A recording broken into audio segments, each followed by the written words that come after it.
Hello, everybody. Good morning. This is Mikey of the MikeySuzeFour channel.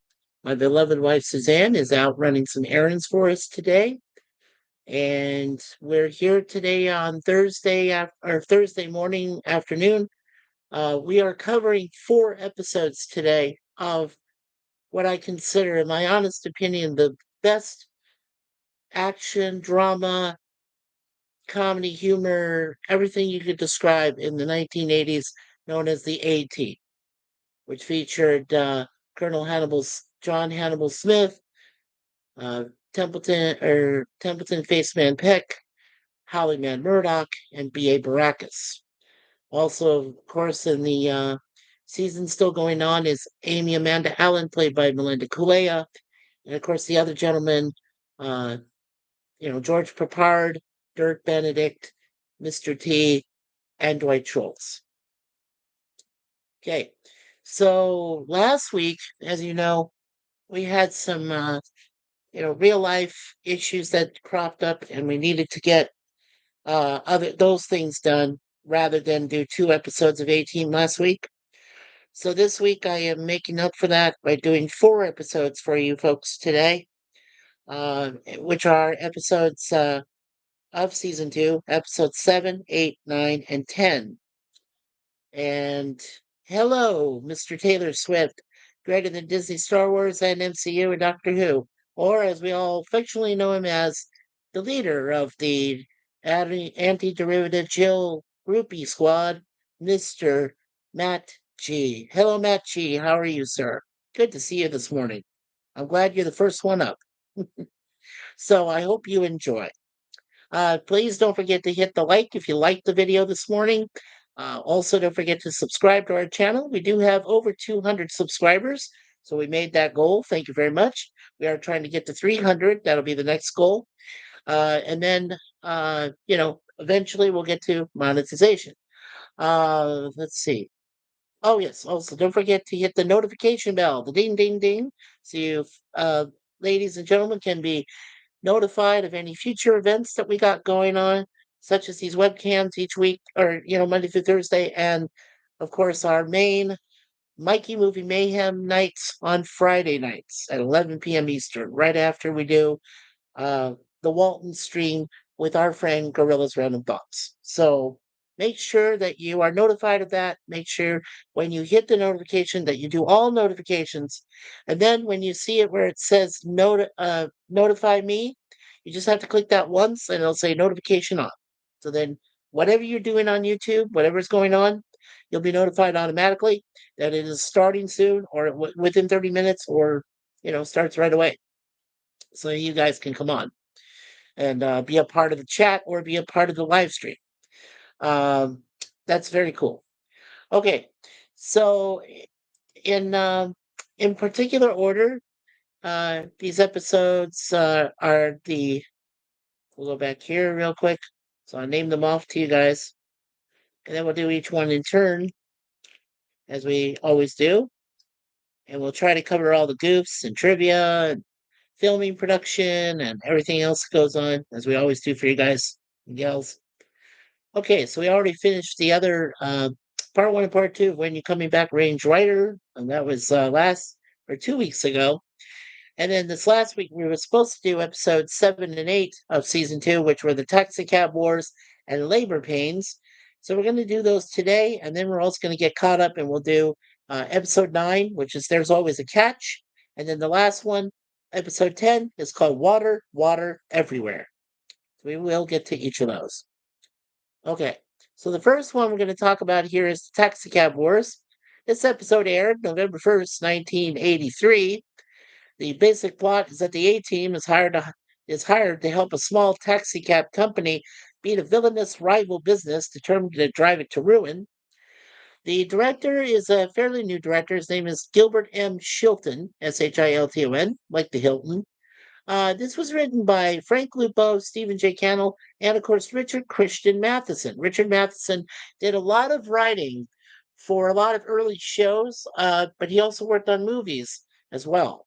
Um, and I did mention it has Papard, Benedict, Kalea, Schultz, and Mr. T. Now, the 3 actors if we don't have a lot of information on this episode, there are three actors that do stand out to me. One is Michael Ironside. He's done a lot of great sci-fi. He's done other things. Then there's Ernie Hudson. You all know him from, of course, Ghostbusters. And then Brian James, Brion. He's been in Highlander. He's been done other things. So if we don't have a lot of information on this episode, we'll at least target two of them. Maybe all three, because I really do enjoy all three actors' work throughout Hollywood. According to IMDb, this is a top-rated episode. It was rated 7.6 out of 10. But after we're done, I'll give you each of my own individual review and grades on each one. So, okay. Alrighty. Whoops. Here we go. Okay. In this episode, it's the first appearance of Faceman's white Chevrolet Corvette C4 car. And this episode originally aired a month before the release of the movie DC Cab in 1983, which starred Mr. T. And this is the first and only time that Hannibal introduces Amy as part of the team. Interesting. Okay, let's go to Goofs. All right, in continuity, there's a few continuity mistakes, revealing miscellaneous, crew or equipment visible, and character error. So let's start with the continuity first. Now, when the British couple are approached and told that BA's cab is out of service, the couple are waiting whilst BA throws their luggage into the car. Now, when the camera crew changes, the lady is seen sitting in the rear of the cab. When the camera reverts back, the couple are waiting to enter the cab again. Well, that's kind of weird. All right. Hannibal parks his taxi directly behind Face's taxi. The two taxis are almost touching at this point, with practically no space between them. Hannibal then makes a phone call in a phone booth. When he gets back, you can see that as he starts to drive, his taxi is parked several meters behind Face's taxi. Many of Lone Star cabs change models between different shots. At some points, they are a Dodge St. Regis, at other times, they are Dodge Monacos. When they go to run the cars through the car wash that has been converted to a quick paint operation, they cover all the car's windshields with paper to keep the paint off the glass. But then there's an interior camera view looking up through a windshield as paint is sprayed down on it. When one of the Love Cab Company's cars crashes through the Lone Star Company's building, the cab's windscreen is alternately smashed or intact.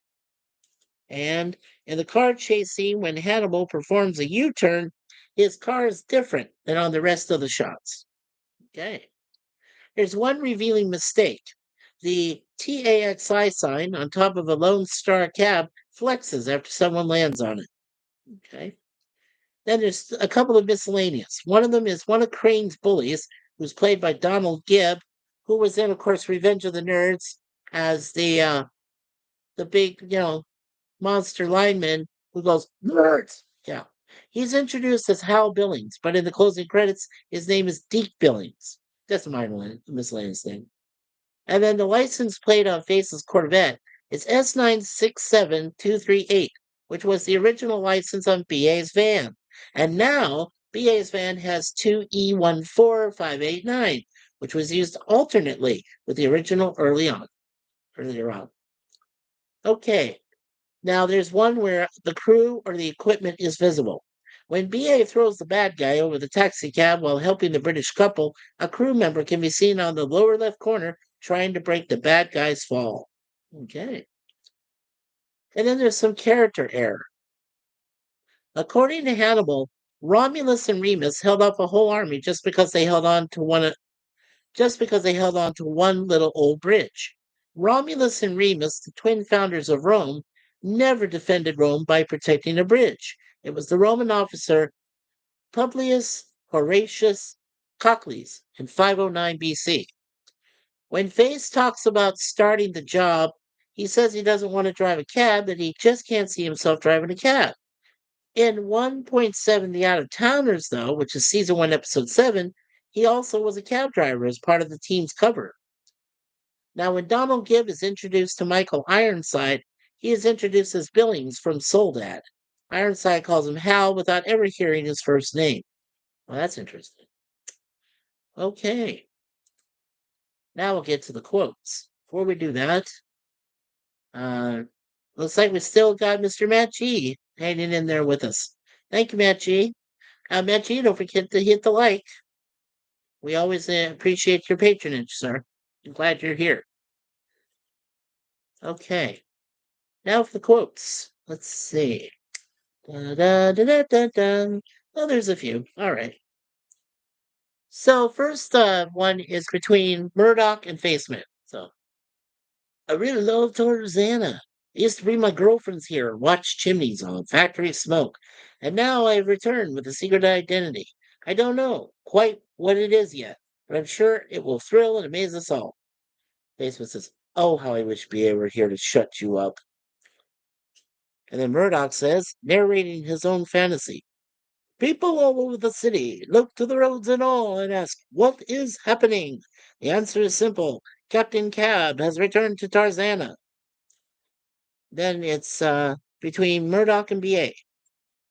"Hi, I'm Dr. Bird, veterinarian. This is my talking dog, Saki. This is my talking fist. His name is Knockout. Do you want to hear Knockout speak?" No. And then once again between BA, Murdoch, and Hannibal. "He's got a cape and mask in here, Hannibal. This dude's gonna drive around in a taxi with a cape and mask on." BA, I want that back. "No cowl, Murdoch? You were gonna do Captain Cab without a cowl?" "Hannibal, I wanted a cowl. I really did. I just couldn't figure out how to make it." "Ah, you shouldn't encourage him, Hannibal. He's getting worse. Now get out of here, Murdoch. If I catch you a sheet around your neck again or talking to your socks, I'm gonna split your personality permanently." Amy on dispatch duty. "Lone Star 2, how's it going down there?" "It's quiet out here. Too quiet. I always wanted to say that." Millie Crane and Thomas Hart. Millie Crane says, "Nobody works in my neighborhood unless I let them. It's a free country. It's a free country except where my cabs run." Then Kathy, the cab driver, about Crane. "He's got more ex-cons in his garage and they got a terminal island." And then between Murdoch and Face. "I feel a new identity coming on. I feel it, yes, from the front seat of his cab with his faithful companions, Hannibal, Faceman, and Amy. He will lead this war against injustice. I have a feeling I'm really going to hate this one, Murdoch." Then Deke Billings says, "Excuse me, this cab's out of service." "No, it isn't." "Yes, it is." "No, it isn't." "Oh, you're a big one, aren't you?" "Even more to the point, I'm a mean one, sucker." Picks Deke up and throws him clear over the car. Then between Tina Lavelle and Faceman. "Where are you going?" "Oh, there's a little trouble over on Sentry. I'll let you out if you want." "And lose you? Not in your life, you big hunk." Then Colonel Cal Freeman, talking to Hannibal. "Murdoch has just done a sock puppet show." "Are you sure he's okay? I mean, he doesn't seem quite normal." "That sock is telling the truth." Crane's bodyguard. And then Hannibal and Face. "You came to see Mr. Crane, you got 5 minutes. He's around back." "I gotta take my nephew Harold. He's a little retarded, but he's a nurse." "Retarded?" "At a notary public. If your boss and I make a deal, Harold can make things legal." Uncle Clarence. "Shut up, Harold. He's a good nurse, but he won't eat his supper unless we let him wear his football helmet." "Football helmet? Ah, never should have mentioned it. See what I mean? Wanted to wear it out here today." Then Hannibal Crane discovers the pacemaker he's wearing is a tracking device to Face. "Harold, did you tape the wrong device to me? No wonder I'm feeling so poorly." And then B.A. He and Murdoch bust out of the van, shouting at Crane, or shooting at Crane and his men who are holding guns on Hannibal and Face. "Drop him or you're dead." And then Murdoch as Captain Cab tries to crack the safe and fails. Just one of those things that I haven't learned yet. Looks up a plastic explosive. Okay, well, those are funny things, I tell you. Alrighty then. So, in the filming production and department, There's a bunch of different locations throughout LA. First of all, uh, mainly in Southern California, which is Los Angeles County. They're in Tarzana. They're in Reseda. Then the car wash is located at Toluca Lake Car Wash, which is at 1,000 or 10,515 Magnolia Boulevard, North Hollywood, Los Angeles, California. That's the car wash scenes. Then the establishing shot of three white cabs driving downhill was done at Bunker Hill, downtown Los Angeles. Then the multiple taxi cab crash with the view of the downtown skyline was done at 412 South Bolston Street in LA, downtown LA. Then they have a driving sequence before, which is done at Westlake, Los Angeles. Different multiple filming locations up in North Hollywood. BA, where he picks up the English tourist, is at the Los Angeles Center Studios at 450 South Bixel Street, downtown LA. And then they also show Universal Studios at 100 Universal City Plaza in Universal City, California. And of course, the soundtrack is uh, you know, it's the 18 theme by Mike Post and Pete Carpenter. Now, and Lemon Pie says, "Good morning. Hello, Sir Lemon. Hi, Mikey from Brad Wolf. Hey, Brad Wolf 07. Good to see you again, sir." Brad Wolf says, "Hi, Lemon." And Lemon says, "Hey, Brad Wolf." Okay. Now, I knew there was something I was forgetting. Normally, when I do 18, I like to read the opening monologue done by Mr. John Ashley, who is now rest in peace gone. But he was the narrator, as far as I know, for all of the episodes, including the final season, which was season 5. So, in 1972, a crack commando unit was sent to prison by a military court for a crime they didn't commit. These men promptly escaped from a maximum security stockade to the LA underground. Today, still wanted by the government, they survive as soldiers of fortune. Now, if you have a problem, and if no one else can help, and if you can find them, maybe you can hire the A team. Love that. All right, cool. I just want to make sure I did that. I know. I hope I've been able to do that for past 18 episodes we discussed on Thursdays. If I haven't, you let me know because that's my thing. I do that on Thursdays.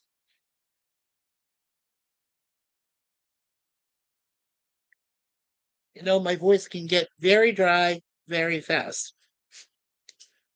Okay. All right. So, Taxi Cab Wars. Very good episode. I really enjoyed the fact that up until almost the middle of the episode,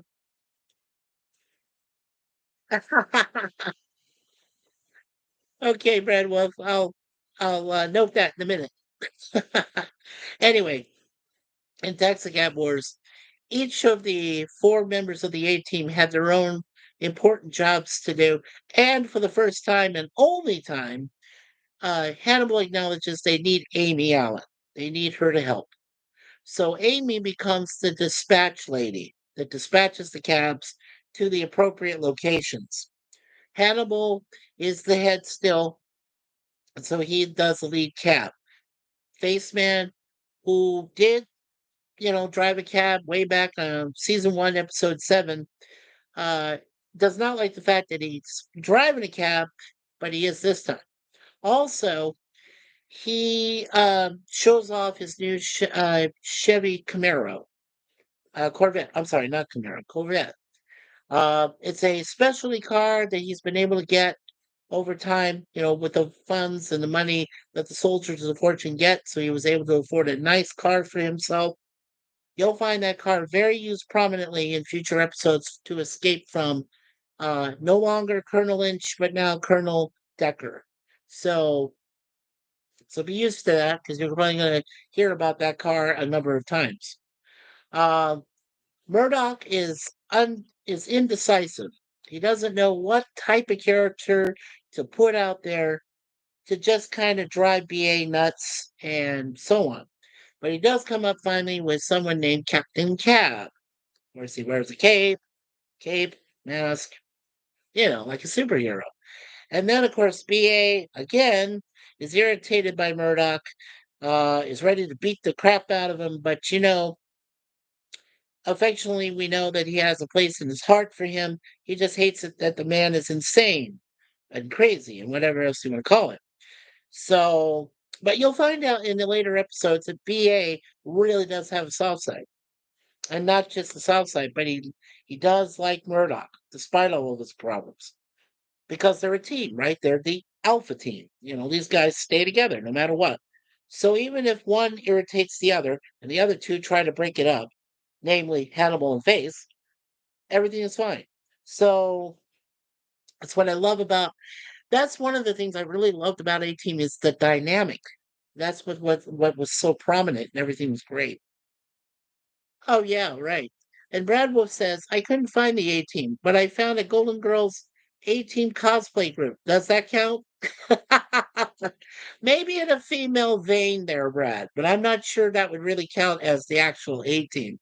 No, there's a bunch of companies out there that do 18 episodes throughout YouTube. But if you really want to check it out, um, the full episodes unedited and without ads, you can go to NBC Peacock, you can go to Tubi, and I think you can also go to Amazon Prime.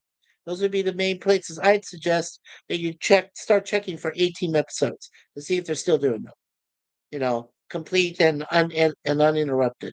Yeah.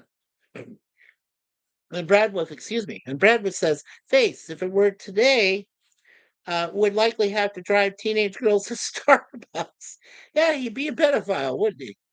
Oh, sorry, YouTube overlords. We don't endorse or condone that, but hey, just saying, it's a pedo thing. So anyway, yeah, poor face man. Okay, so my rating on this is pretty close to what it says. 7.6 out of 10, a good high rated episode. I gave it more like well, 8 out of 10 would be like divided by 2 would be 4 out of 5. So I gave it a straight up B. I thought it was a decent episode. So 4 out of 5 stars. Yeah, it is. It's a very good episode. You get to, like I said, you get to see more of the four guys now in their dynamic, helping each other, being irritated with each other. And they do make Amy Allen a member of the team. Now, don't forget, when Amy gets out, her actress Melinda Kalea, when she gets out of the episode um, and the series eventually, then Maria Heasley, who plays Tanya Baker, takes her place, and then she's in it for a little while. And then when the boys' club decides to let her go, then it's all about them, right? For the remainder of the entire series. So you just have to keep an eye out. Oh, hey, Mikey, thank you. I wasn't sure where to find the A-Team episodes. Yeah, those are just 3 locations, Brad. But if you go by Google search and yeah, it'll tell you where they're at. Yeah, there's a few, like I said, there's a few complete episodes on YouTube, but the other locations probably have more of them. Yeah. So, yeah, off and on. Okay. Um, Yeah, let's go back to the cast and crew because there's actually 3 I want to quickly tell you about. So one of them is Michael Ironside. He plays Miller Crane. Then there's Ernie Hudson, who plays Cal Freeman, and Brian James, who plays Ryder. Now, let's see here. Okay, so Michael Ironside is still around. He's an actor, producer, and writer. He was born on February 12th, 1950, so he is officially 74 years old this year. Uh, and he is from Canada. He was born in Toronto, Ontario. Uh, he was born as Frederick Reginald Ironside. And he has always made a strong and indelible impression with his often incredibly intense and explosive portrayals of fearsome villains throughout the years. Okay. Plus, he was a successful arm wrestler in his teenage years. That's kind of cool. And his initial ambition was he wanted to be a writer. So that's pretty cool. All right. So, for the main things that he's known for, of course, he was Gene Rashak in the original Starship Troopers. He played the role of Richter in 1990 with Total Recall. He was in Scanners in 1981 as Daryl Revock. And finally, he was in Top Gun with Tom Cruise, and he played Jester in Top Gun in 1986. So those are the things that he's mostly known for, but he has done a lot of other things over the years. Okay. Next, we go to Ernie Hudson. Now, as you're all aware, Ernie Hudson, of course, was part of the foursome that made up the Ghostbusters, and he is originally from Benton Harbor, Michigan, and he was in the Marine Corps. He wrote a lot of short stories, poems, and songs, and he always thought that one day his words might one day come to life on stage. Um, One of the oldest Black theaters in the country is Concept East, and that's where he became the resident playwright. Now, currently, or over the last few years, remember he was in the first two Ghostbusters films as Winston Zeddemore. Don't forget, he also did recently Ghostbusters Frozen Empire, where he came back. He was in the TV series called The Family Business from 2018 to currently 2024. His role is L.C. Duncan, and he's played 52 episodes of that character. And then one of the movies he was in before that was The Crow, the one that Brandon Lee accidentally killed himself in. He played Sergeant Albrecht in 1994. And of course, like I said, currently he's still doing the Family Business TV series. Okay. And then last but not least, Mr. Breon James as writer. Now, Breon James unfortunately passed back in 1999. He was only 54 years old, and he was born in Redlands, California. And his family moved to Beaumont, California, between Los Angeles and Palm Springs. His parents built and operated a movie theater there, and sometimes an older Gene Autry would stop by. And remember that in Blade Runner, he played that big time role of Leon in 1982. Then he was also General Monroe in The Fifth Element, 1997. That was one of his last roles. He was in Striking Distance with Bruce Willis as Detective Eddie Eiler. And then in 1990, he did the sequel to 48 Hours called Another 48 Hours. And in that one, he played Ben Kehoe. Right. And then the last film he did was in 2005, Phoenix Point. He was Spider Rico. And that was, of course, a posthumous role that he did. So basically, they called that his last role. Yeah, a good one. Okay.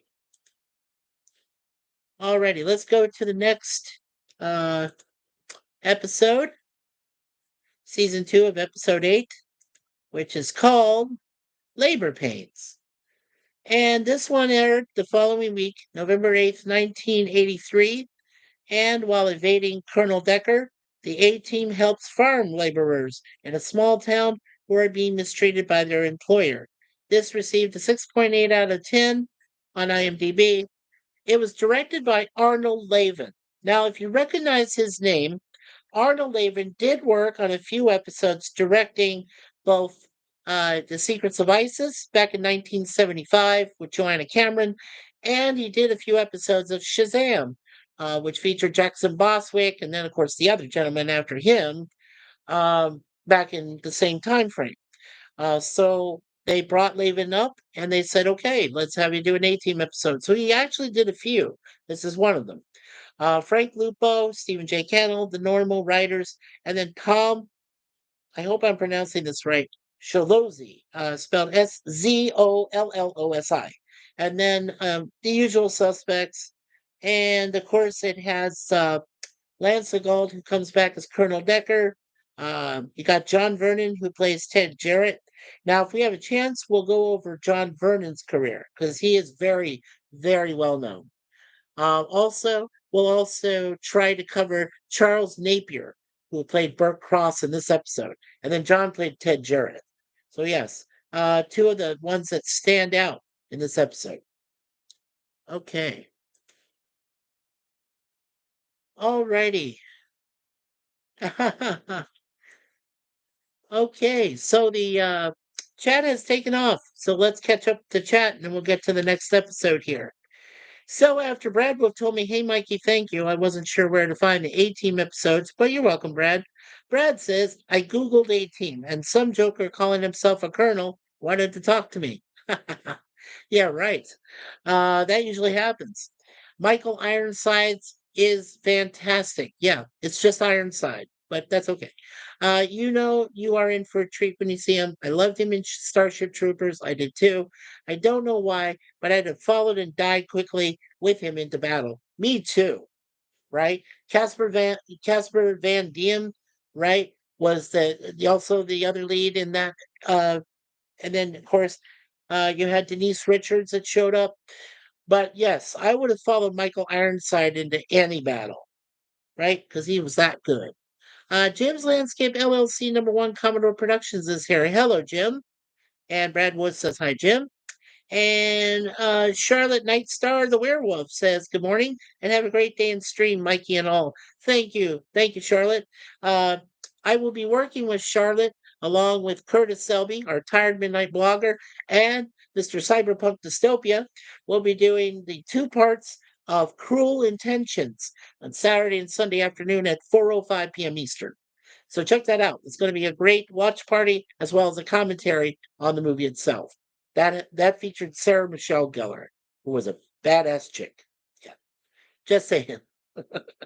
Lemon Pie says hi, Charlotte. Lemon says hi to Jim. Uh, Bradwell says Guten Morgen, Charlotte. Love the name, by the way.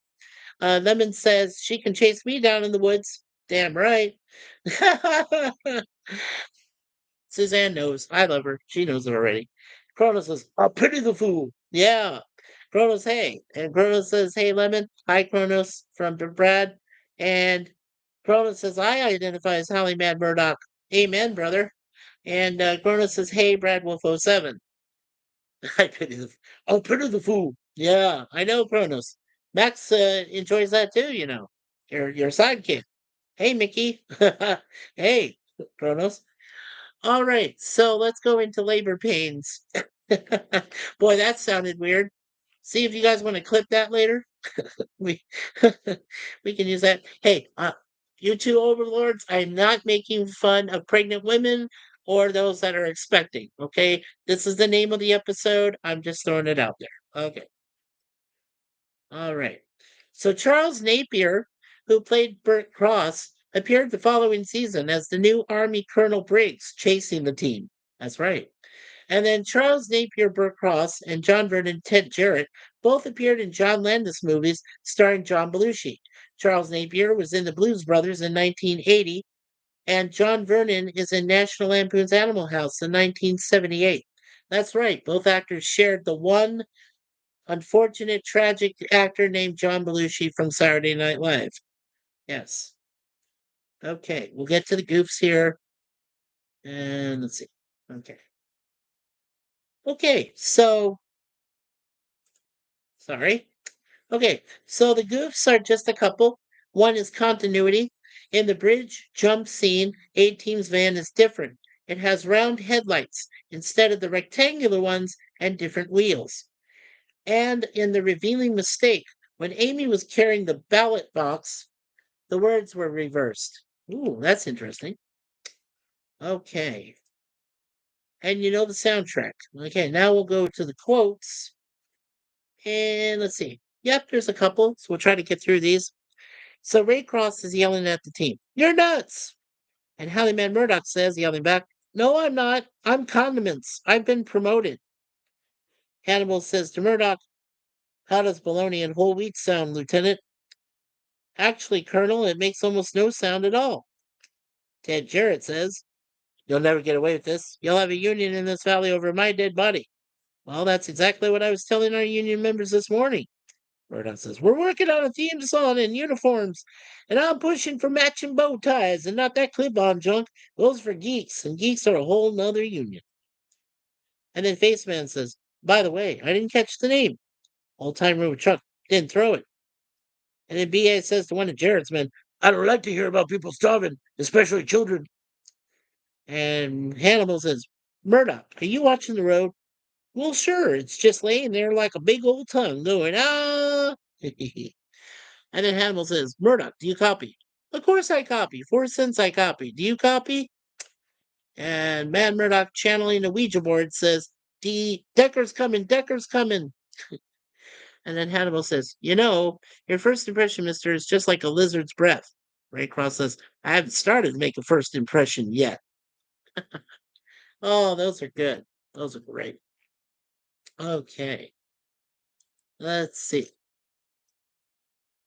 Okay, now filming filming and production areas, there are three mentioned. One is the street scenes were at Center Street, just east of Main Street in Piru. That's Piru, California. That's the town they shoot around in.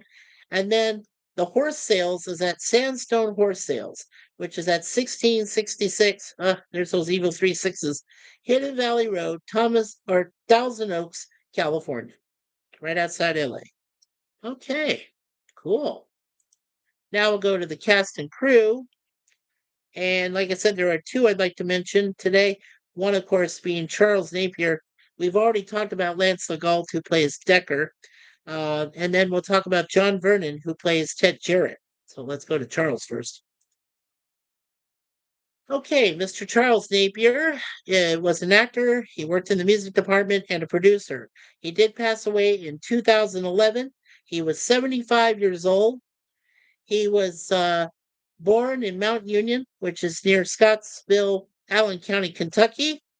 Uh, he enlisted in the Army in 1954 after graduating from high school. He rose to the rank of E5, which was sergeant, while serving as the company clerk with Company A, 511th Airborne Infantry, 11th Airborne Division. So, I salute you, sir. And he was a very lively character actor who usually played edgy military types and menacing bad guys. So, for the prominent movies he was in, one was, of course, The Silence of the Lambs with, Jodie Foster and Sir Anthony Hopkins. He played Lieutenant Boyle in 1991. And of course, we said he was in the original Blues Brothers with Dan Aykroyd and John Belushi. He played Tucker McElroy of the Good Old Boys. He was the lead singer and the bandmate of that group, which was in the RV. Yeah, that was in 1980. He was in Rambo: First Blood Part 2. He played Murdoch in that. That's ironic, 1985. And then in Austin Powers, International Man of Mystery with Mike Myers, he played Commander Gilmore in 1997. So that was the Mr. Famous Charles Napier. And then we had John Vernon. Now, John Vernon passed in 2005, February 1st, so he was 72 years old. He is also a prolific stage trained, or he was a prolific stage trained Canadian character player who made a career out of convincingly playing crafty villains, morally bankrupt officials, and heartless authority figures in both American films and television since the 1960s.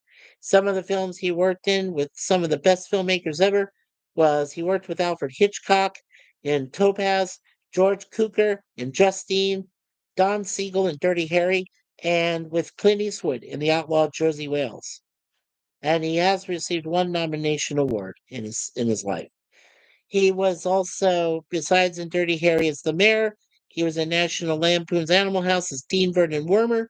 He was in that weird cult classic, Killer Clowns from Outer Space, in 1988 as Curtis Mooney. And he showed up in Airplane 2, the sequel, in 1982 as Dr. Stone. That is cool. Okay. And let's see. So Chrono said, "Hey, Mickey and Mikey," and I forgot the opening to 18. And if you're in trouble and no one else can help you, and if you can find them, you can hire the 18. You got it, Chronos. Help, yes. I need to hire an editor. Bradwell says, "Don't forget the six pack. The 18 are thirsty fellas." That's true. Jim's Landscape says, "Hi, Chronos Lemon. Brad, sorry for delay. I'm mowing grass and leaves." Well, good luck with that, Jim. Please don't hurt yourself, okay? Chronos says, "Hey, Jim." Bradwood says, "Very on brand, Jim. No worries." Chronos says, "Dang, evil long." And he also says, "LOL, tis ironic." And then he says, "Don't you think? Killer clowns? Yes, yes." Yeah, his Dean Wormer spelling was iconically antagonistic. He was a great douche Kano. Yes, he was a douchebag. But hey, he was great. He was great in that. He even told Stephen first, right? The fat boy and whatever. Yeah, oh, he told him off. Yeah, that was awesome. That was great. Okay, so let's see. Let's go back here. La la la la la la. Okay, so labor pains. There we go. So Labor Pains was a very good episode. Probably not as good as Taxi Cab Wars. I think that was a little more involved, a little more, like I said, of the A team dynamic. But this one was not so bad. And when you had all stars, like I said, Charles Napier and, you know, Dean Wormer, come on, Vernon being in this thing, that was good. Yeah. Um, but it's ironic, don't you think? I gave it I actually gave this episode a little bit better, higher grade. I gave it about a B plus. It was almost A, but I left it right there at B plus. So I'd say probably 4.2 out of 5 stars. I thought it was really good and actually better than the previous one, even though that one's a little bit higher rated.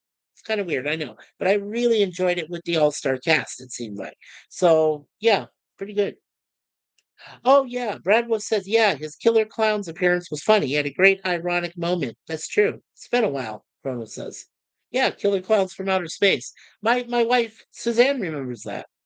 Yeah, I don't remember it as much. I mean, I was only, what, 22, 23 years old when that came out in 88.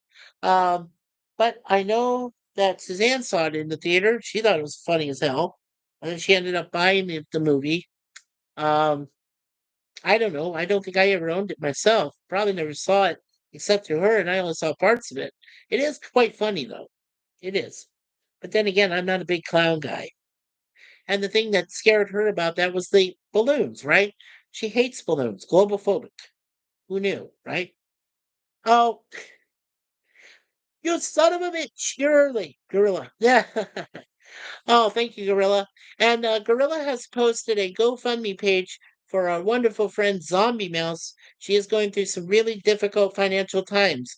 So he has posted that in the chat. If you folks get a chance, if you can afford any donation whatsoever, that's totally uh, thankful. We're thankful. If not, that's fine too. Prayers, love, support can help just as much. But Gorilla has posted that, so thank you, Gorilla. I appreciate that. And he says, "Hey, gorillas, and son of a bitch." And Jim said, "Yeah, what happened to 1 p.m.?" Well, I explained it at the beginning, Jim. What happened was last week we had some real life stuff interfere, and so I couldn't do 2 episodes.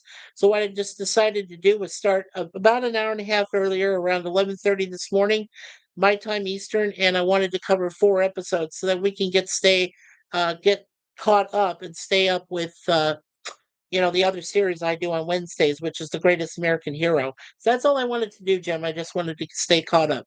So again, I apologize that this is so early for a lot of you, but you have showed up and we got 4 likes and 4 people awesome watching. And so thank you. Really, thank you everyone. And Gorilla, I really did enjoy your cigar lounge last night. So thank you again, my friend and brother, for allowing me to be a part of the panel and to try to help Zombie Mouse out. And also, I appreciate all your prayers to Larry and his wife Diane and his mother Charlene. So please, lots of prayers to go out to those folks today, including Zombie. And don't forget also my brother Jay in Louisiana with his girlfriend Renee and our brother Jay over in Michigan with his girlfriend Nikki. Please watch over all of them, okay? From here on out, please. They need all your prayers, love, support, and if you can, some financial assistance. So I appreciate all of that. That's amazing. Let's see. Jim, hi Gorilla Brad from Gorilla, Jim, Gorilla, Kronos from Gorilla, 1100 to go. Thank you, Gorilla. Yes, sir. Thank you. I appreciate that update. So we only need $1,100 more to help Miss Zombie Mouse to keep her home and to try to get her kids to come back too. She has two kids and she needs them much, much more now, more than ever. So please, please out there, try to help her. Okay, let's continue.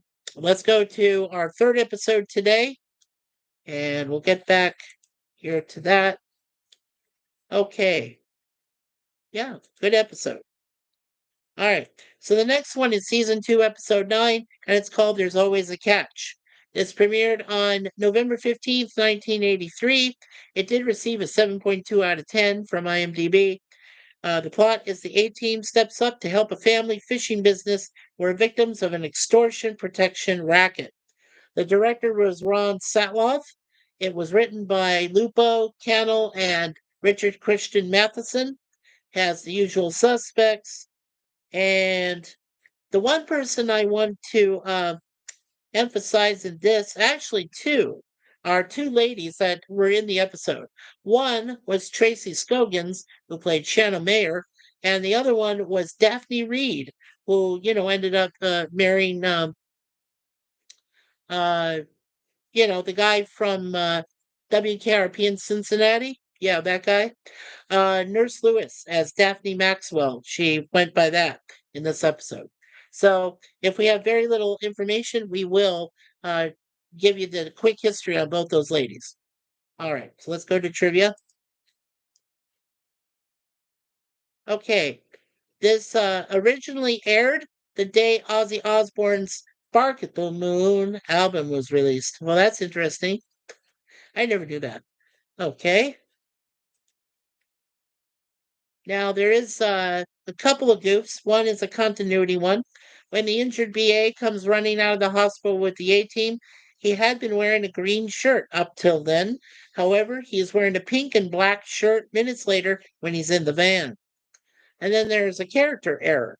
When the phones were out, BA set a transformer is down. But this would not be correct, as a transformer would be for electrical power service and not telephone service. Well, that's kind of basic knowledge. I'm surprised they would miss something like that. But hey. Now in the quotes, let's see. Yep, we have a couple. I'll try to read through them as fast as I can. Amy to Murdoch. Murdoch says, she says, Murdoch, why are you eating a sandwich that's frozen? Murdoch says, I have to. I'm allergic to microwaves. They release space hamsters into my bloodstream. And then Hannibal says to Face on why he and BA won't be scuba diving. BA and I have been working out. You two look a little flabby. Flabby? Just what are we supposed to be doing down there, Colonel, other than not drink the water? And Face says, nice dog. What breed is he? Piranha? Doug Mears says, have you got a search warrant? And Decker says, son, when you can get a warrant as quick as I can, you don't need one. And then Decker says the team has been caught. By tomorrow morning, you'll be eating breakfast with 500 guys just like you. Face says, yeah, there's nobody just like us. And Decker has them trapped. Unless you mean Murdoch? Well, it's true what they say. America is running out of heroes. And then Hannibal says, Decker hates Garber. Garber hates Decker. It's perfect.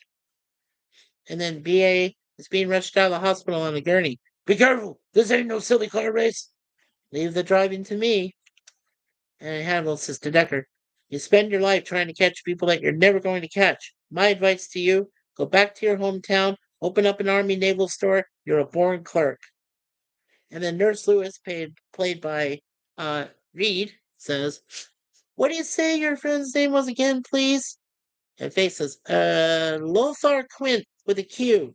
You've probably seen him on daytime soap operas. Had a big guest role in Search for Tomorrow. Played a pro quarterback who turned psychic. Yeah, he was just marvelous. And Decker says, rendezvous there ASAP. You obey the speed signs, Captain, and I'll bust you down to your socks. And then Hannibal says, you wouldn't be a suckfish named Garber, would you? And Hannibal says, let's get a move on. In the meantime, Face, you'd better renew your acquaintance with your old friend A, the magnificent Templeton. Garber says, oh, that's cute. Lobsters are red, water is blue. Put up your hands and look behind you. Did you plant the charges? Murdoch says, ready to go. Boom! And then Hannibal's tapping his wristwatch. You know, we've been here almost an hour. And Face says, don't tell me what time it is. Tell me what a great plan you just thought of. BA says, that's for my foot, sucker. And then Murdoch gets tossed and lands on his bad foot. Murdoch, you fool! And then BA gets shoved by an MP. Watch it, sucker. I got a bad foot. You shove me again, and I'll wrap that gun around your face. And then Hannibal Decker finally caught something, Garber. I love it when a plan comes together. And then Decker to Garber. I never agree with Colonel Smith, but I find your protection racket to be about as low as he does. And that's cool. All right. And we have the soundtracks, which is the theme song. And no filming and production on this one. So we are good. Okay. All right. And Chrono says, how much did the 18 cost? Is it per hour? And Chrono says, Optimus, please don't die. And Brad Wolf says, the transfer was down, BA? Was it Bumblebee? Boy, you guys are hilarious. Brad says, pushing BA is like booping the snoot of a cobra. It won't end well. That's very, very true. I'll pay to the fool who tries to touch my body parts. Yeah. Alrighty. So this episode uh was pretty decent. I wouldn't say it was great, but it was probably one of the more decent episodes of season two. And just go to it again so I know this title. Not very good. My brain nowadays is wacky. Uh, yeah, there's always a catch. So, fishing business, Decker's after him. He caught him one time. They got away again somehow. Murdoch is the fourth element. He is also the high stakes. When the A team and three of them are always caught, it's Murdoch who can get them out of trouble. And you find that a lot throughout the rest of this series. He is the wild card. If the military doesn't know that he's around, the man he is already nuts as it is, right? That's why he's called Howling Mad Murdoch. But if the military realizes that he's not really a member of the team, until later they do, but until then, uh, even then, when they find out he is, they really don't pursue him. All they do is when they find him, they just put him back in the asylum ward or wherever he was in the military, holding place. But he is the wild card. He is the one that will save the team no matter what. And you'll find out, like I said, later on in the series, he becomes huge when it comes to the team getting captured or hurt, any of them, or something else goes wrong. He's always there. So that's what's great about Murdoch. I love Dwight Schultz's role as the wild card and be able to jump in and help the team out. And he did a lot in this one. So I'd say, yeah, 4 out of 5. I gave it stars. I gave it a B. So the last three I've given a B plus, and a B. So pretty much right around that grade. They're not all the highest to where they could be an A grade. There's very few episodes of this series I would definitely consider A, like stellar. Uh, like Gorilla, who was at the S grade, for Star Trek season one, the original series. There were only a few we said were S. For this one, in season two there aren't many. But if we do come across one or two, I'm sure I'll nail them. I'll tell you. Let's see. G.I. Joe boobs, Chrono says. Boops. LOL. Alrighty. Okay, let's get to the final episode coverage for today of season two. It's episode 10 called Water, Water Everywhere. This came out just before Thanksgiving on November 22nd, 1983. It received a 7 out of 10 stars from IMDb.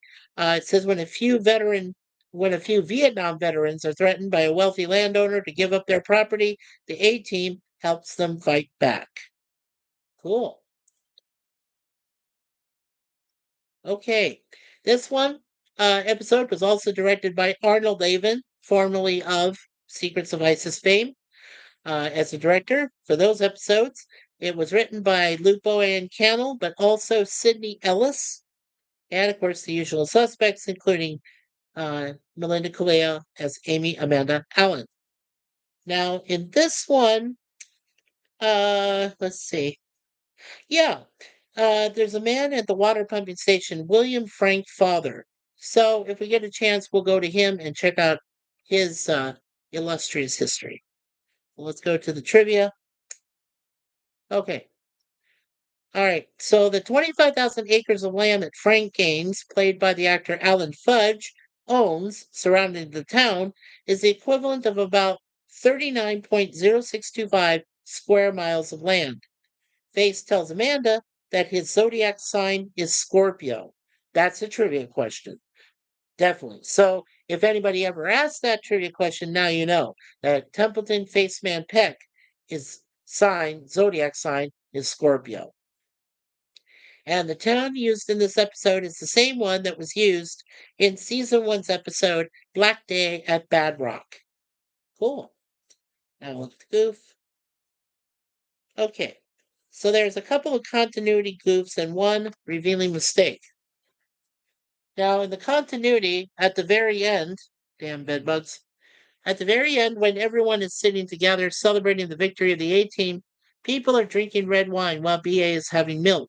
The level of milk in the glass changes inconsistently between shots. And when the A team is breaking into the warehouse, the first shot of the security patrol car reveals a beacon light on top. Then the next shot of the car coming to the area where the A team, the beacon is missing. The last shot of the car, the beacon is once again on top of the car. That's really obvious. And then in the revealing mistake during the standoff in the street, the Chuckwagon Cafe can be seen to be a film set facade through most of the scene, with views of unfinished walls, the wooden backs of flats, and bracing all plainly visible. Wow. Okay. Now we get to the quotes.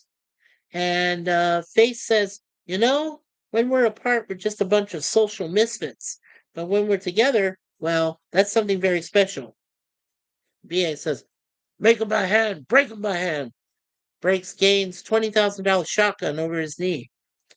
Faith says, sometimes I think Murdoch is the one really tuned in to reality. Then a guy named Liz says, no, means the same thing in over 3/4 of the civilized world. For the life of me, I haven't figured out why you're having such a terrible time getting a grip on it.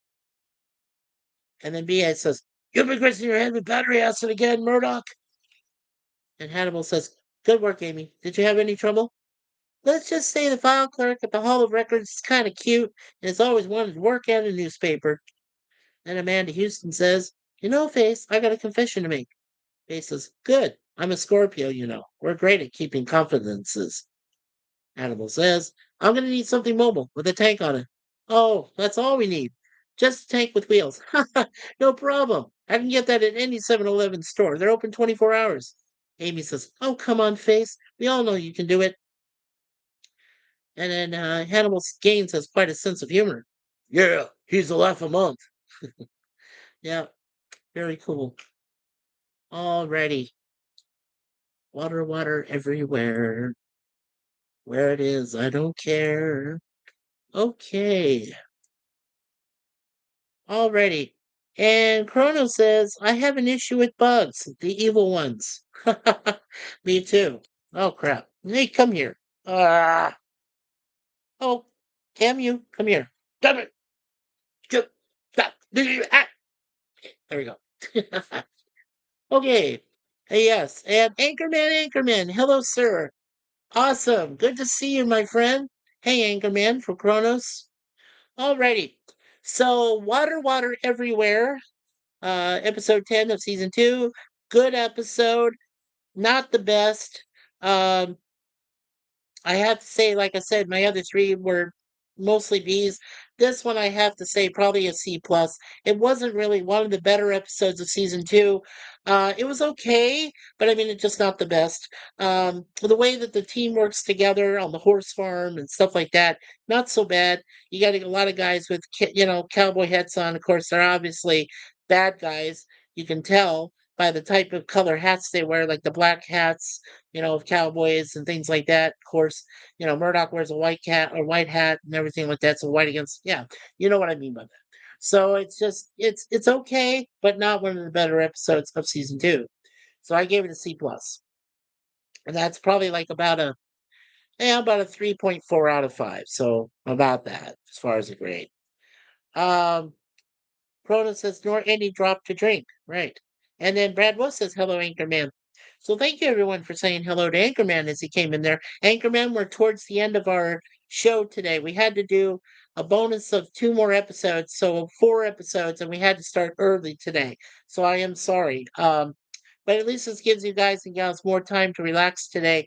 Don't forget, um, I think the Resolute Germ is still doing a nerd roundtable later this evening, and I know that I'll be there with my friends Raquel, SSG 2211, and of course Moira Kitty as we review and comment on the movie Speed 2 Cruise Control. So that's going to be very good tonight. That'll be at 10 o'clock Eastern, 9 p.m. Central. So check out Raquel's YouTube channel. She also has a gaming channel as well. So make sure you represent both of those and check us out tonight. It's going to be a lot of fun. And Lemon Pie, you're invited, so you better be there.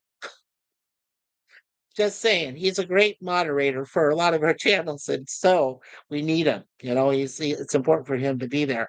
Oh yes, that's right, Gorilla. Thank you. And then Gorilla's also doing his review of Harry Potter's Prisoner of Azkaban tonight. So check that out also. Make sure you go to Gorilla's Random Thoughts channel, click on it, subscribe, and then go and check out his watch party tonight too. And then tomorrow, Gorilla and I and Pleasant Valley Picker and Resolute Germ will be doing the Walton stream, which is the episode is called The Choice. And then at 11 p.m. Eastern, 10 p.m. Central on Friday night, I'll have a select panel. We're not doing the posting at the top anymore. Open panels. We're going to be doing select panels from now on. I'm sorry. It's just due to circumstances beyond our control. Lots of internet trolls out there. We got to be really, really careful. But I won't announce who they are going to be with me until we get to Friday night. So we're just going to review. We're just going to review Star Trek 6: The Undiscovered Country, and then we're going to discuss the Planet of the Apes films that we're going to be doing all 5 original films starting the following Friday with the Planet of the Apes, Charlton Heston. So we're going to be talking about a little about that. We'll also be probably trying to bring you up with some topics that are going on, such as the mergers in Hollywood, things that are happening there. I do want to mention briefly about Venom 3, which is The Last Dance with Tom Hardy coming back as Venom. That's going to be really good. I've seen it. The trailers and everything looks really good. We'll talk about Beetlejuice. There'll be a lot of topics we'll mention. So make sure you guys and gals are there for us tomorrow on Friday night. So that'll be fun. Oh, and Charlotte Nightstar the Werewolf was here. So as I said, we will be doing part 1 and part 2 of the movie Cruel Intentions at 4:05 p.m. Eastern and 4:05 p.m. Eastern, both times the same Saturday and Sunday afternoon, which would be like 3:05 Eastern time in the Central Time Zone. So make sure you check us out there. I'll be there with Curtis Selby. I'll be there with Cyberpunk Dystopia, and of course, our silent hostess with the mostest, Charlotte Nightstar the Werewolf. So make sure you're there for that. Okay. I think I covered all the bases today. Except it is about 12:30, and I'm sorry that this is very early today. Let's see. Yeah, Chrono says all respect, not a Harry Plopper fan. Anchorman says foot wizard. And Chrono says, what about the little piggies? And Bradwood says, yeah, be careful with the panels, Mikey. Want to hear a joke? Yeah, yeah. And Chrono says, no spoilers. And Chrono says, who's on first? What's on second? I don't know. Third base. Okay, alrighty. Gorilla says, Mike, can I join the panel? I promise not to whip it out for at least 5 minutes. Yeah, Gorilla. Well, I'm gonna send you an invite. Duh. When we're done with Walton's, I will post the StreamYard in the private chat. Okay, for you and Resolute and for PvP. So yeah, don't worry. It'll be there for Friday night. But I want to bring Jim up too, and a couple of other people. I'm thinking of bringing Larry. I would love to bring Larry because Larry knows these. He loves these movies and I love them. So if he's available, I'll definitely bring him up too. And Chrono said, or Anchorman says, "Who said want to hear a joke?" And Chrono says, "Blazing Saddles." Oh my, oh my. Okay. And Brad was his anchorman, some rando who joined and got shut down quickly. He was starting to post stuff. And Anchorman says, want to know what the foot wizard is? Oh boy. And Chrono says, too cold to whip eat out. Too cold to whip eat out. Yeah, exactly. Alrighty, so before we go into our final prayer today, let's thank Kronos and Max, Anchorman, Brad with '07, Gorilla's Random Thoughts, our wonderful Sir Lemon Pie. Also, let's see, scrolling, no copyright from Gorilla. Let's see here. Jim's Landscape LLC, number one, Commodore Productions. Don't forget, folks, he has his recent trailers out, and also his uh, you know fan films, the Star Trek fan films that are available. Once again, please don't forget to, before we leave today, when you see this, it'll be on live chat replay. So make sure you go to the GoFundMe page for our friend and fellow family member of the community, Miss Zombie Mouse. So you can help her out. She's only $1,100 away from being able to afford her place, at least for the time being, and to hopefully get her kids to come back so they'll be with her through this tough time. So please make sure you help her out as much as you can. Let's see. And yep, we got Sir Lemon. We got Charlotte Nightstar the werewolf. Thank you, Charlotte. Hope to see you, sweetie, then this weekend. And of course, we started the day off the morning with Mr. Taylor Swift, greater than Disney Star Wars and MCU, and Doctor Who, our friend Matt G, who is the Group B leader of Anti Derivative Jill. So thank you, Matt G, very much for being here with us today and to help us start out our morning. Okay. And let's see. Cronus Waves. And when I did drama club my senior year, my friend called himself the Foot Wizard and would jump and chase my friend Jason and put his foot on face and say, he's the Foot Wizard. Oh, wow. Cool, Anchorman. And he says, what was the account name? Oh, it was called Denny Dump Truck. It was called Denny the Dump Truck. He said, want to hear a joke? Yeah. No. He had no content and he had only been a YouTube guy for like a couple months, but no content whatsoever, no videos, nothing. Not even playlist. Yeah. Who said want to hear a joke? That was the guy. I just said Denny Dump Truck. Chrono said, I like being a pinball wizard. Pinball wizard, you have to be a twist. A pinball wizard got such a skillful wrist. That was less than 10 seconds, YouTube. Okay. See Neat. Yes, of course. By The Who. Great song. Okay, so in the name of the Father, Son, and the Holy Spirit. Dear Lord, thank you for this wonderful thing such as social media. Today we are asking for special prayers for the following wonderful people in our family community. Miss Zombie Mouse and her two wonderful children. We're asking for help with Mr. Larry and his beautiful wife Diane, and of course his wonderful mom, my mom's mom friend, Charlene. So please, prayers for them today. We're also asking for prayers from both my brother Jay's, the one in Louisiana with his beautiful girlfriend Renee, and Jay, my brother from Michigan, who is with his wonderful girl Nikki. And please pray for both Suzanne, my wife, who is going through really tough times with both her knees. Remember, she's got bone on bone. She's had to take cortisone shots for those. And if they don't work, she's going to have to get both knees replaced. So please pray for her as well. Um, we'll be okay financially for that, but prayers are much needed for Suzanne at this time. So please, my wife, give her some prayers if you can. Also, please pray for both my parents. They're going through some rough times themselves. My dad is going to be turning 80 in a couple of months, less than a couple of months. So I hope that he makes it that far so that we can celebrate his birthday, celebrate his life. And that's what we asked for. Who? Corona says, who? Well, Pinball Wizard was originally sang by The Who, but it was also sang later on by Sir Elton John. And Corona says, I can't imagine. Right. And Bradwood says prayers for all. Amen. So in the Holy Trinity, the blessed God our Father, his beloved Son Jesus Christ, and the Holy Spirit, Trinity into one, and of course the Blessed Virgin Mary, along with all of our patron saints and angels, we ask this in your name. Amen and amen.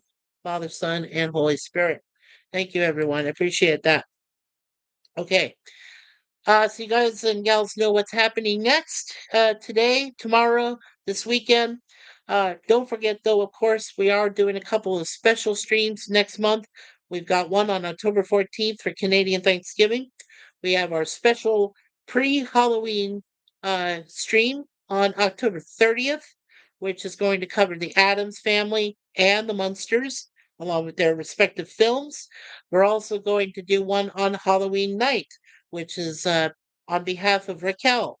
And we're going to dress up a little bit. So we'll look kind of dressed up as we do a panel and everything. It's going to be a lot of fun. Then in November, we'll have two special streams. I'll be doing a Thanksgiving stream with Raquel on November 28th, which is my dad's birthday.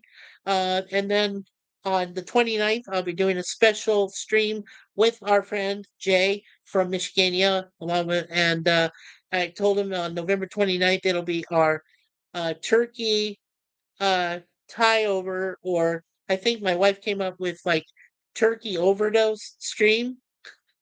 It worked for me. So I said, okay, turkey overdose stream. Right.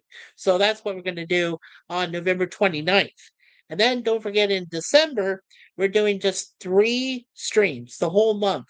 On December 1st, it'll be a special webcam, not a stream, but just a webcam, so I can let you guys and gals know what the final results were for the 3 polls I have posted in our community section of MikeySuzeFour. So please, please make sure that you get a chance to vote on each of those polls before we get to that date. Then on December 24th, we'll be doing a Christmas Eve stream. Uh, 8 o'clock p.m. Eastern is when we'll start. We'll be celebrating Santa himself, Mr. St. Nicholas coming in and flying into town and blah, blah, blah. We'll just have some fun. Then the following week on December 31st at 8 p.m. Eastern time, we will be bringing in the new year. I'll have special select panel for that night that are going to be bringing in each of the 4 time zones, as well as someone. Hopefully, Sashi, if you're out there from Malaysia, I know you're 12 hours ahead in the future, my friend, but if you can be there for us that night on the 31st, I would love to have you so that you can bring in all of Asia as well as Malaysia and everything out there. So that would be wonderful. Love to have you come, my friend. Okay. And let's see. Prayers for all, amen. Brad Wolf, thank you. I'm excited tomorrow. Me too, Anchorman. Lots of fun tomorrow. Bradwood says, for Halloween once I dressed as a doctor. I had a name tag that said, hello, my name is Dr. Thistlehurt. Thistlehurt. Oh, Thistlehurt. Oh, no one got it. I guess if I went with Dr. Payne, people would, yeah, they'd have that. Sure. Ha ha ha ha. And hey, guess who just walked in? Our wonderful bird woman of YouTube and one of the best master moderators on YouTube, Miss Connie Clary. Hello, Connie Clary. Great to see you, my sweetie. Kronos just sounded out. Just sounded out. Yeah. And hey, Connie from Kronos, and hi, Connie from Brad. Brad Wolf. Thank you. Thank you, everyone, for welcoming Connie Cleary. Ah, ha, ha. LOL. Thank you. Hello, Mikey. Hello to you, Connie. Good to see you, sweetie. Good to see you. Okay, so on behalf of everybody in the chat today, according also to Miss Connie Cleary, don't forget, I'm going to say this again. I always love to say this, but if you're ever starting out as a YouTube creator on your own channel, the two best moderators you can ever have to start, and especially if you're doing StreamYard or Restream.io, is Miss Connie Cleary and Mr. Lemon Pie. Please talk to both of them if you're ever going to get ready to start a channel, right? Do that. You won't regret it. You'll enjoy them. They'll protect your chat, they'll protect your channel's integrity, everything. So make sure you talk to those two before the end of the stream here or on any other stream that you see them, that they work on YouTube. They're both very valuable friends to us as well as family members. We really care about them. Connie says, "Hi, Kronos and Brad." Anchorman says, "I'm excited because my celebrity cousin or celebrity crush, Jenna Ortega, birthday tomorrow. Yay! Good, Anchorman. Good. Yeah." And Chrono says, "Who?" Ah, well, I don't know Jenna Ortega. I'm sorry, Anchorman. I don't know her that well. But hey, that's awesome for you, man. That is totally cool. So, you know what? Send all of our best regards to her tomorrow for her birthday, okay? Send all our love and support and hugs, okay? Please do, please. Yeah, Chrono says I'm horrible with names. That's what Max tells me. Maximilian, your robot, right there. Hell. Woo. Yeah. Okay. Wow. Woo. You know what it is? I had some wonderful French toast on sourdough bread earlier this morning with pure Canadian maple syrup. My wife really spoiled me this morning. I had my drink. I had a banana as a nice, potassium to counteract the sugar. Uh, so you understand why I'm going, woohoo! Yeah, just you know, I was wide awake and I said, okay, I need to do this because if I miss 2 episodes, I'm going to catch up and do 4. Oh, yeah, that's one last thing I wanted to mention.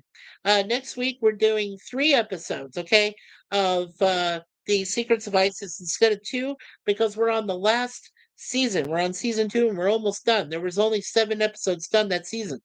So we're doing 3 of the last episodes next week, and then the following week we're going to do the final 2-part episode of ISIS, which featured ISIS and Shazam, Boswick and Cameron, both working together on the 2 episodes. Those were the last 2 they ever worked on together, forever. So that will be the following week after this next week, which has 3 episodes. So make sure you look forward to that.